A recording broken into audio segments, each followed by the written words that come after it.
अस्सलाम वालेकुम एवरीवन, कैसे हैं आप सब। आज मैं आपको कफारा ड्रामा का मेगा एपिसोड 85 और 86 ये दोनों एपिसोड का रिव्यू देने वाली हूँ। अगर आप मेरे चैनल पर न्यू हो तो जल्दी से चैनल को सब्सक्राइब कर लें ताकि मेरे आने वाली हर वीडियो की नोटिफिकेशन आपको टाइम पर मिले।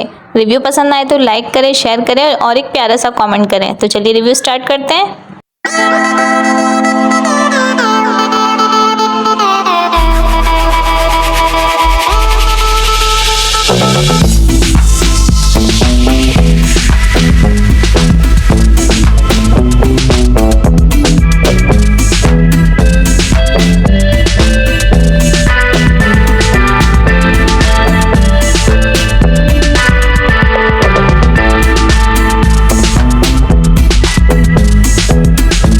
एपिसोड की शुरुआत में आप देखेंगे कि सितारा बात सुन रही होती है ताहिर अंकल की और मेहरीन आंटी की। मेहरीन आंटी काफ़ी बुरा भला कहती हैं सितारा को। वो कहती हैं कि वो अपने घर वालों की गुलामी करवा रही है सालार से, जिसका बहुत बुरा लगता है सितारा को और सितारा वहाँ से चली जाती है।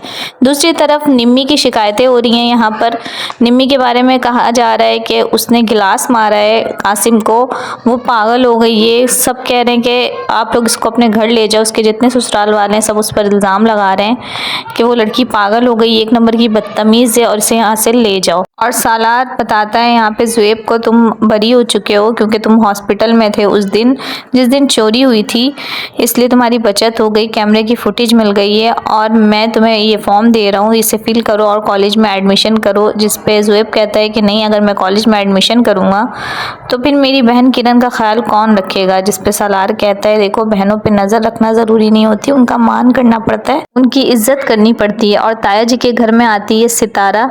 ताया और ताई उसे देख के हैरान हो जाते हैं।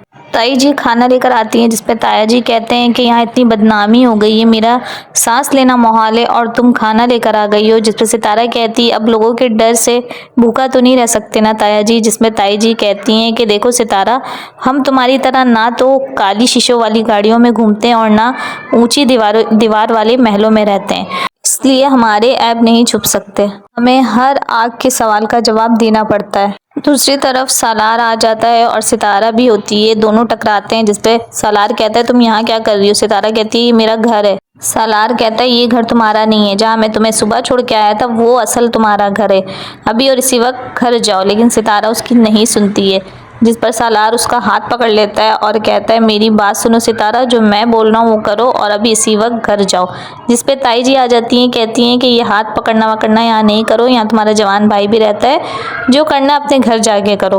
वहीं दूसरी तरफ एहतशाम भाई कहते हैं फुप्पो से कि अम्मी आप उस लड़की के लिए रो रही हैं, निम्मी के लिए, जो हमें बदनाम कर रही है। जिस पर फुप्पो कहती हैं कि बेटा वो हमें बदनाम नहीं कर रही, उसकी मेंटल हेल्थ ठीक नहीं है, उसे किसी साइकोलॉजिस्ट को दिखाओ। जिसमें एहतशाम कहता है हाँ तो कासिम दिखा देगा ना, पर निम्मी यहाँ किसी हाल में नहीं आएगी। जिस पर पप्पू कहती है क्यों नहीं आएगी, ये उसके बाप का घर है और तुम कोई नहीं हो सकते उसे रोकने वाले। ज़ुएब किरण के पास आता है और उसके पास आके बैठ जाता है और कहता है कि बताओ अगर सालार मुझे नहीं छुड़ाता तो क्या ताया जी भी मुझे नहीं छुड़ाते। जिस पर किरण कहती है हाँ तुम्हें अब्बू भी नहीं छुड़ाते क्योंकि वो भी आराम से बैठे हुए थे और अम्मी तो इंतज़ार कर रही थी कि कब पुलिस तुम्हें गिरफ्तार कर ले। जिस पे ज़ुएब कहता है वो ऐसा कैसे कर सकती हैं, वो तो मुझसे बहुत प्यार करती हैं। लेकिन किरण कहती है तुम सालार भाई को गलत समझते हो, तुम सालार भाई को माफ़ कर दो। वहीं दूसरी तरफ ताहिर सिकंदर साहब कहते हैं आओ सालार, सुना है तुम घर छोड़कर जा रहे हो। जिस पे मेहरीन आंटी कहती हैं आप ही का बेटा है, अपनी बीवी को दूसरों की गुलामी करते नहीं देख सकता। जिस पे ताहिर अंकल कहते हैं मैं कोई दूसरा नहीं, मैं उसका सुसर हूँ और मैं उसे बिजनेस के लिए ट्रेन कर रहा हूँ। जिस पे सालार सितारा को अंदर भेज देता है। सालार ताहिर अंकल से कहता है कि कमाल है, आपने मेरी बीवी के बारे में इतनी प्लानिंग कर ली और मेरे बारे में कभी नहीं सोचा। जिस पे ताहिर अंकल कहते हैं तुम्हारे बारे में बहुत बार सोचा है लेकिन तुम हमेशा रिजेक्ट कर देते हो। सालार कहता है सितारा मेरा सब कुछ है, आपको क्या लगता है कि आप उसे यूज़ करेंगे और मैं ऐसा होने दूंगा। ताहिर अंकल कहते हैं तुम्हारी बीवी मेरी बहू है और मैं बहू बेटियों को तो क्या किसी औरत को कभी ढाल नहीं बनाता। सालार कहता है कि मैं सितारा को बिजनेस ज्वाइन करने नहीं दूंगा क्योंकि आपका बिजनेस एक झूठ की बुनियाद पे खड़ा हुआ है। और वो ताहिर अंकल की सारी सच्चाई बयान कर देता है जो सितारा सुन लेती है। वो कहता है आपको तो गरीबों से भी हमदर्दी नहीं है। ताहिर अंकल कहते हैं हाँ मुझे नहीं है गरीबों से हमदर्दी, लेकिन तुम दूसरे एंगल से देखो इसे, सितारा अपने पैरों पे खड़ी हो रही है। जिस पे सालार कहता है कि वो अपने पैरों पे खड़ी भी होगी और आगे भी बढ़ेगी, लेकिन ये सारी चीज़ें उसके अपने बिजनेस के लिए काम आएंगे।